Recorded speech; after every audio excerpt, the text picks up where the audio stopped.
nationwide since 2010. The ministry confirmed that vitamin A and deworming medicines are provided free to children every October and April. Meanwhile, the Ministry of Health and Population has made preparations for implementing a system that archives as well as provides all details related to health of the citizens. Health Minister Pradeep Paudel said the ministry decided to implement an integrated digital medical system to bring all digital medical details into a single system. The ministry has already started preparation to create a unique health ID incorporating all health details of the individuals. Making a ministry-level decision yesterday, Minister Paudel decided to form a recommendation committee under the coordination of the Chief of the Quality Measurement and Regulation Division, Dr. Saroj Sarma. Tensions between two communities during the Hanuman Jayanti procession in Birganj metropolitan area have gradually subsided. The situation in Birganj is returning to normalcy with the efforts of the local administration, political parties, and every sector of the society to maintain social and communal harmony. During yesterday's all-party meeting, people from different social sectors, the chairpersons of all 32 wards of Birganj metropolitan city, religious organizations, Birganj Chamber of Commerce and Industry, civil society and other areas were requested to maintain social harmony in Birganj. Chief District Officer Ganesh Aryal said the situation in Birganj was returning to normalcy due to the support and goodwill from all sides, stating that efforts were underway to bring Birganj back to the pre-April 12 situation. He said the ban on rallies and demonstrations would be lifted very soon. A cleanup campaign kicked off yesterday at the Nepal-China Kerala border located at 4,610 meters above the sea level. It was organized by 5 rural municipalities of Mustang district. The initiative targets cleaning religious and tourist sites, tackling climate crisis, reducing environmental pollution, and raising public awareness. The third edition of the Buddhist International Travel Mart is set to take place from the 24th of May. The Nepal Association of Tour and Travel Agents is hosting the event in order to promote tourism, especially religious tourism. According to the association, the inaugural ceremony of the mart will be held in Kathmandu on 24th and 25th of May, while the business-to-business session, farm trip, networking dinner and closing will take place in Lumini on the 26th of May. As many as 150 buyers and more than 60 national and international sailors that are interested in international Buddhist tourism are expected to participate in the event. More than 1,100 visitors from major Buddhist countries including India, China, Bhutan, Myanmar, Thailand, Malaysia and Sri Lanka will attend the mart. You're listening to Radio Nepal's 2 p.m. English News Bulletin. Now on to some international updates. U.S. President Donald Trump's special envoy, Steve Witkoff, and top diplomat Marco Rubio will hold talks with European counterparts in Paris today to discuss efforts to end the war in Ukraine. According to the BBC, the talks, which UK Foreign Secretary David Lammy will also attend, form the highest level of transatlantic engagement about the war since February. In recent months, the US government has not exactly rushed to consult its European allies. Today's meeting are significant for their happening. If nothing else, Witkoff and Rubio will see French President Emmanuel Macron and his team. The US Secretary of State will then hold talks with Lammy, along with French and German counterparts. European national security advisors will also be involved. The US State Department said the focus would be now on how to end fighting in Ukraine, and Witkoff would report on his meeting with Russian President Vladimir Putin last week. European diplomats said they would urge the US to put more pressure on Russia to agree on unconditional ceasefire.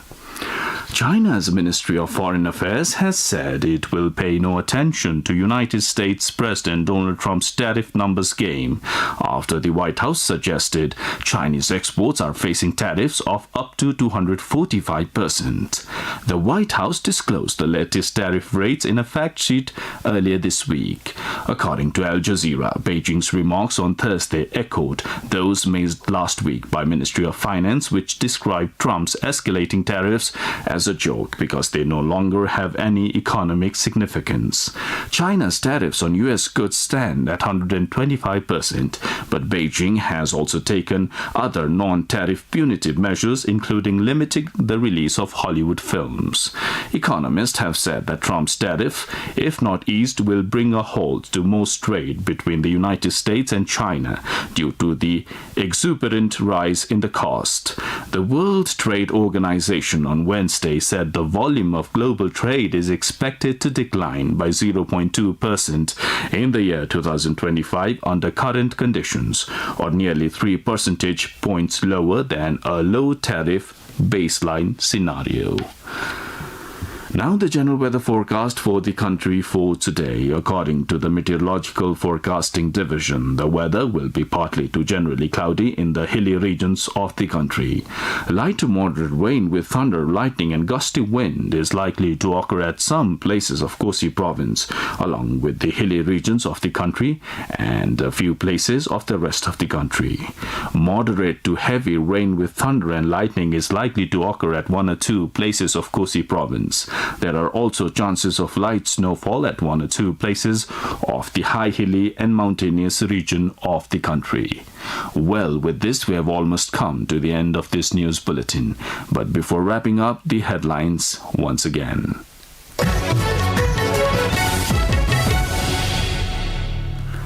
2.2 million children to receive vitamin A supplements this weekend. Birganj, which saw communal violence last week, returning to normalcy. And U.S. President Donald Trump's special envoy Steve Witkoff and top diplomat Marco Rubio to hold talks with European counterparts in Paris today. Well, that's all the news we have for this bulletin. Our next bulletin in English will be at 8 in the evening. You can also listen to us online at our website, www.radionepalonline.com. Keep listening to Radio Nepal and have a good day. झन्डो Ayurveda सबै रोगको आयुर्वेदिक पद्धतिबाट उपचार गरिने झन्डु नेपाल प्राली तथा विशेषज्ञ doctor clinic Putali Sadak Kathmandu. Pressure, sugar, बाथ, depression, मोटोपन, uric acid, gastric, piles, दम, अनिद्रा लगायत यौनजन्य समस्याको उपचार गरिन्छ। क्यान्सरका रोगीहरूको लागि पनि विशेष प्रकारको उपचार पद्धति उपलब्ध छ। विशेषज्ञ डाक्टरको सल्लाह बमोजिम औषधि पठाउने र टेलिमेडिसिनको समेत सुविधा छ। झन्डु नेपाल प्राली पुतली सडक काठमाडौँ, पद्मोदय स्कुलको पूर्वपट्टि। Phone number 01 45 30 418। यही हो मौका, हेरौँ डिसौँ वर्षभरि ढुक्क। रिचार्ज गरौँ डिसौँ मात्र 3000ले पक्का। फुल अन मनोरञ्जन, मस्ती अनि धेरै खुसी। डिस होम 3000 मा रिचार्ज गरौँ वर्षैभरि। मात्र रु 3000 मा डिस होम वर्षभरि रिचार्ज गर्नुहोस् र इन्स्टेन्ट लकी ड्र मार्फत 1 महिनादेखि 1 वर्षसम्म फ्रीमा हेर्ने अवसर प्राप्त गर्नुहोस्। डिस होम, खुसीको कनेक्सन। सुन्तली, खुसीका कुरा। कस्तो खुसीको कुरा? मासु, अन्डा, दुधमा अब हामी आत्मनिर्भर बन्ने छौँ नि। हामी सबै यसरी नै उत्पादनमा लागेपछि बाहिरबाट आयात गर्नै पर्दैन। हामी आफै सक्षम बन्ने छौँ अब। यति कुरामै खुसी भएर हुँदैन के धुर्मु? हामीले अझै उत्पादन र उत्पादकत्व बढाउन जोड दिनुपर्छ, त्यो पनि गुणस्तरीय उत्पादन। सही भने सुन्तली, यो कुरा त सबैलाई भन्ने जानु पर्यो नि। मासु र अन्डा उत्पादनमा आत्मनिर्भर बनौँ। गुणस्तरीय उत्पादन गरी निर्यात प्रवर्धन गरौँ। नेपाल सरकार, कृषि तथा पशुपन्छी विकास मन्त्रालय, कृषि सूचना तथा प्रशिक्षण केन्द्र, हरिहर भवन।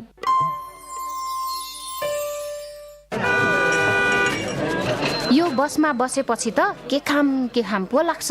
ओ यता हेर्न, मैले के ल्याएकी छु। लिली म पनि खान्छु। प्लास्टिक र फोहोर चाहिँ कहाँ फाल्ने नि? खैले तले त झ्यालबाट फालिदिन्छु। लो जा। हेत्तेरी कसले के फाल्यो फेरि?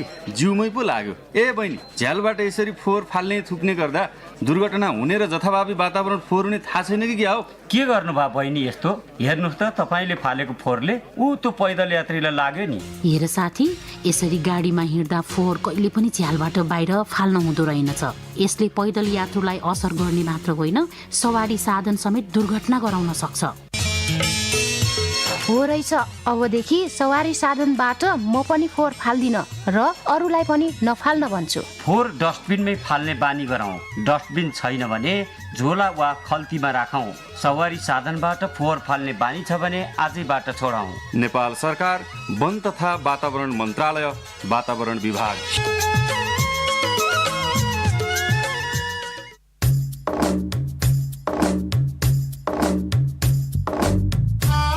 आफन्तसँगको भेट त सधैँ हुन्छ, तर मिडिया मार्फतको भेटको मजा नै अर्कै। के तपाईँ आफ्ना आफन्तहरूलाई केही कुरा भन्न चाहनुहुन्छ हाम्रो आवाज मार्फत?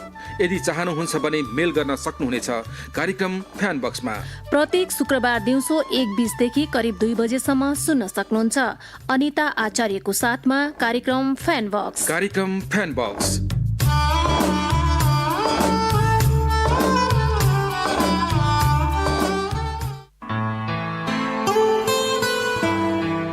रेडियो नाटक रेडियो नेपालमा। आमाको त उमेर पनि भइसक्यो, उहाँले त बसी बसी खाने दिनु अब।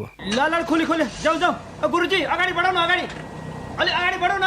जे भने पनि आमा आमा आमा बिहे गरेर आएको 2 वर्ष भइसक्यो। रेडियो नेपालमा हरेक शनिबार दिउँसो 1:30 बजेको समय रेडियो नाटकको समय। ठीक छ, म त्यो डिम्पल र रन्जुलाई पनि खबर गर्छु। त्यो शिलालाई चाहिँ त आफै बोलाए। नयाँ नयाँ स्वादमा रेडियो नेपालमा प्रसारण भइरहेको छ रेडियो नाटक। जानै पर्यो नि, बल्ल बल्ल यतिको वर्षपछि घर आएको छिमेकी छोरालाई त छिमेकीको नाताले पनि त भेट्न जानु पर्यो नि, होइन? अवश्य सुन्नुहोस् रेडियो नाटक हरेक शनिबार दिउँसो 1:30 बजे केवल रेडियो नेपालमा। विदेशमा सिकेको सिप यही प्रयोग गरौँ भन्दा 81 तपाईमा यो परिवर्तन। हरेक शनिबार दिउँसो 1:30 बजे। यदि यस्तै पारा हो भने सीमा म सक्दिन तिमीसँग बस्न। आफ्नो बाटो लाग्ने हो। त्यो अस्ति हेरेको पछिल्लो केटासँग खुरुक्क बिहे गर्न नि, त्यति राम्रो केटोहरू कुटुम्ब फेरि पाइँदैन क्या।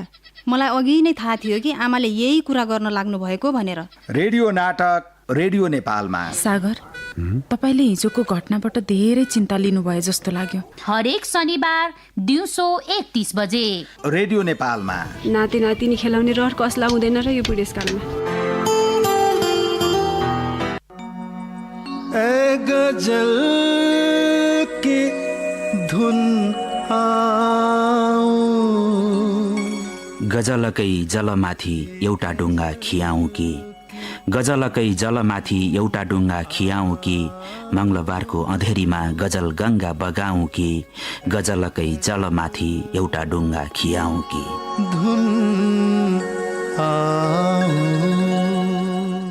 हरेक मंगलबार राति 10 बजेको हिन्दी समाचार पछि रेडियो नेपालबाट कार्यक्रम गजल गङ्गा। मेरी रात की जुन आओ, ये गजल की धुन आओ। हामी सार्वजनिक सेवा प्रसारण रेडियो नेपालको केन्द्रीय प्रसारण सिंहदरबार काठमाडौँबाट बोलिरहेका छौँ। अब आरम्भ हुन्छ प्रदेश प्रसारण, जस अन्तर्गत यहाँहरूले मिडियम वेभ 684, 792 र 1143 किलो हर्जका साथमा एफएम 98, 100 र 103 मेगा हर्जमा कोशी प्रादेशिक प्रसारण केन्द्र धनकुटा, रेडियो नेपाल कोशी प्रादेशिक प्रसारण अन्तर्गत तारिणी प्रसाद कोइराला स्मृति सञ्चारग्राम विराटनगर, मधेस प्रादेशिक प्रसारण केन्द्र बर्दिवास, बागमती प्रादेशिक प्रसारण केन्द्र काठमाडौँ, गण्डकी प्रादेशिक प्रसारण केन्द्र पोखरा, लुम्बिनी प्रादेशिक प्रसारण केन्द्र दाङ, कर्णाली प्रादेशिक प्रसारण केन्द्र सुर्खेत र सुदूरपश्चिम प्रादेशिक प्रसारण केन्द्र दिपालबाट बेग्ला बेग्लै कार्यक्रम सुन्नुहुनेछ। यसैबीच दिउँसो 3 बजे, अपराह्न 4 बजे र 5 बजे केन्द्रीय प्रसारणबाट समाचार र 5:15 देखि 5:45 बजेसम्म विषयगत सर्वेपाठ प्रसारण सुन्नुहुनेछ। साथै रेडियो नेपालका विभिन्न ठाउँमा रहेका रिले स्टेशनबाट एफएम 98, 100 र 103 मेगा हर्जमा पनि हाम्रो प्रादेशिक प्रसारण सुन्नुहुनेछ।